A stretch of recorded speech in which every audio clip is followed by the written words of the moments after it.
Good evening students, welcome back to SST class. Students देखिए, आपका ये चैप्टर चल रहा है जो आपका हिस्ट्री का भूमंडलीय विश्व का वर्णन, ठीक है। तो इसी को हम कंटिन्यू करते हैं।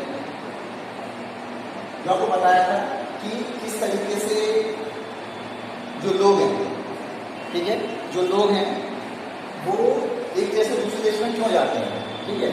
क्योंकि हमारा चैप्टर नाम देखें भूमंडलीय विश्व का वर्णन, यानी किस तरीके से जो विश्व है एक ग्लोबलाइजेशन मतलब ग्लोबल में कन्वर्ट हुआ, यानी वैश्वीकरण। वैश्वीकरण मतलब कि विश्व के देशों का एक दूसरे के करीब आना, और वो करीब किस तरीके से आ रही हैं कि जो व्यापारिक कंपनियां होती हैं, मल्टीनेशनल कंपनियां होती हैं, एमएनसी मल्टीनेशनल कंपनीज जो होती हैं वो एक जगह से दूसरी जगह, यानी उनकी जो ब्रांचेस होती हैं वो बहुत सारे देशों में फैली होती हैं, और उन्हीं ब्रांचेस के माध्यम से जो देश हैं वो एक दूसरे के करीब आते हैं। उसको बोलते हैं वैश्वीकरण। वैश्वीकरण मतलब कि जैसे कि भाई जो कंपनियां होती हैं, यानी कि आज हम देखें कि पूरा विश्व है एक मार्केट की तरह, एक मार्केट है, एक बड़े से गांव में कन्वर्ट हो गया है कि हर एक देश किसी भी देश में जाकर अपने सामान को बेच सकता है, खरीद सकता है, ठीक है। तो इसीलिए हम बोलते हैं इसको भूमंडलीय विश्व का बनना।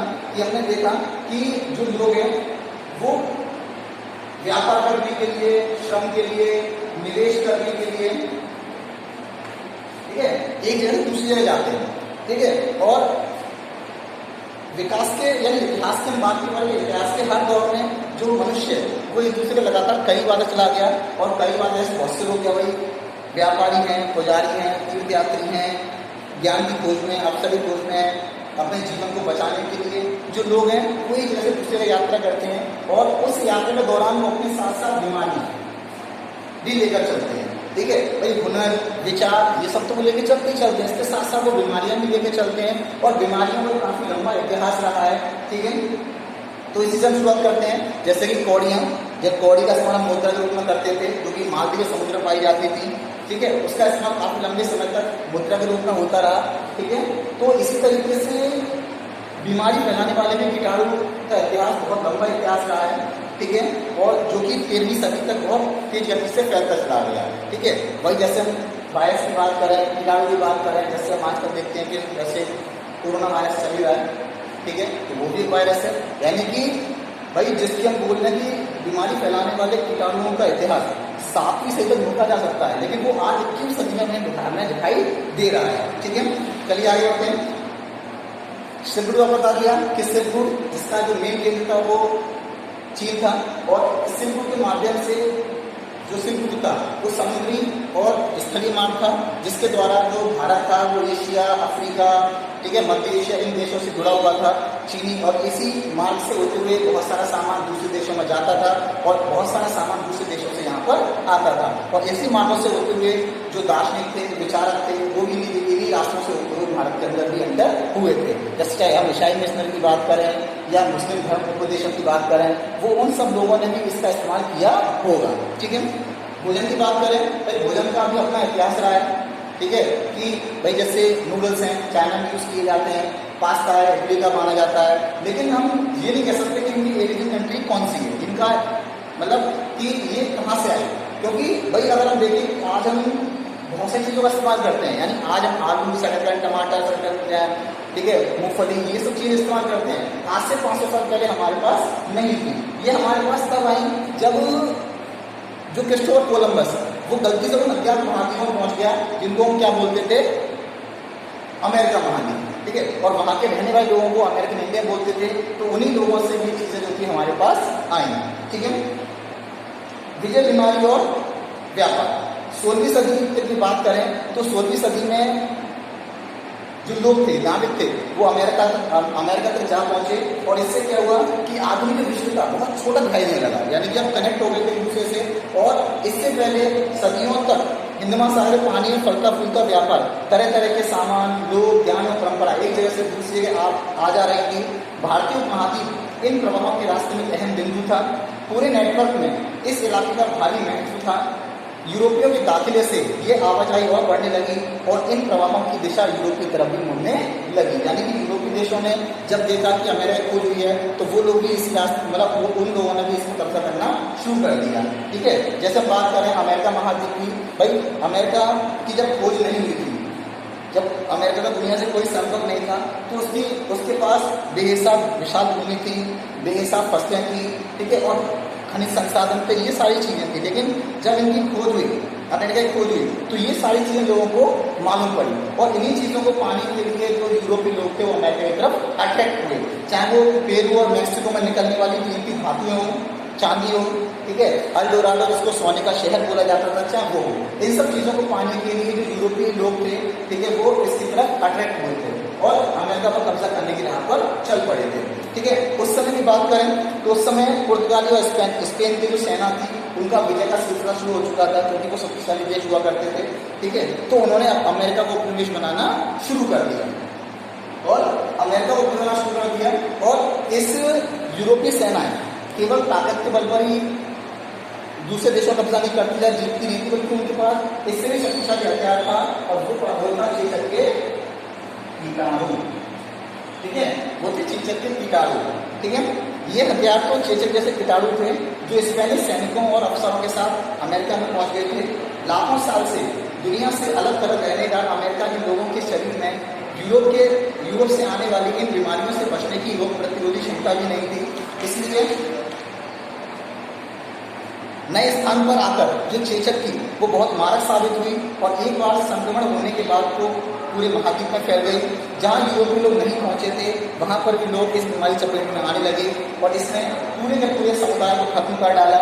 इस तरह घुसपैठियों की जीत का रास्ता आसान होता चला गया, क्योंकि अमेरिकी लोग इसी बीमारी से जूझते रहे और यूरोपीय सेना स्पेनिश सेना लगाकर दूसरे अमेरिका पर कब्जा करती चली गई। क्योंकि भाई बंदूकों को तो कोई भी छीन कर या खरीद कर हमला बरोजगार इस्तेमाल कर सकते हैं, लेकिन चेचक जैसी बीमारियों के मामले में ऐसा नहीं था।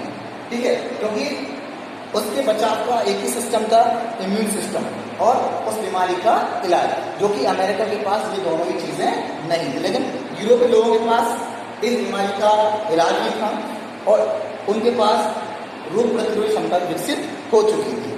ठीक है,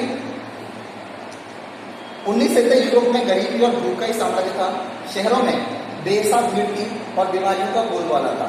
धार्मिक टकराव आम थे, धार्मिक असंतुष्टों को कड़ा दंड दिया जाता था। इस तरह हजारों लोग यूरोप से भागकर अमेरिका जाने लगे। ठीक है, या जब अमेरिका की खोज हुई तो अमेरिका में यूरोपीय लोगों की गतिविधियाँ बढ़ गई। वहाँ पर उन्होंने बागान व्यवस्था, खनन व्यवस्था ये सारी अपना ली। तो इन जगह पे काम करने के लिए जो लोगों की भीड़ थी वो वहाँ पर जाने लगी और एक लगभग 15 करोड़ लोग ऐसे थे जो कि बेहतर भविष्य की तलाश में, अच्छे काम की तलाश में अमेरिका और ऑस्ट्रेलिया की तरफ जाने लगे। ठीक है, विश्व अर्थव्यवस्था का उदय। ठीक है, 3 तरह की गतियाँ दी हुई हैं। अर्थशास्त्रियों ने जो विनिमय की 3 तरह की गतियाँ दी हुई हैं, उन 3 तरह की गतियों को देखिए। सबसे पहले जैसे व्यापार, श्रम और निवेश। ठीक है, यानी कि जब नए नए देशों की खोज हुई तो जो लोग थे व्यापार करने के लिए जाने लगे, कुछ लोग श्रम करने के लिए जाने लगे और कुछ लोगों ने इन्वेस्ट करना शुरू कर दिया जाता है, जिससे कि इसको बोलते हैं व्यापारिक गतियाँ। विश्व अर्थव्यवस्था का उदय। ठीक है, उसके बाद यूरोप यानी ब्रिटेन भी इसी राह पर चल पड़ा। ब्रिटेन ने भी अमेरिका को कब्जा करना शुरू कर दिया था। ठीक है,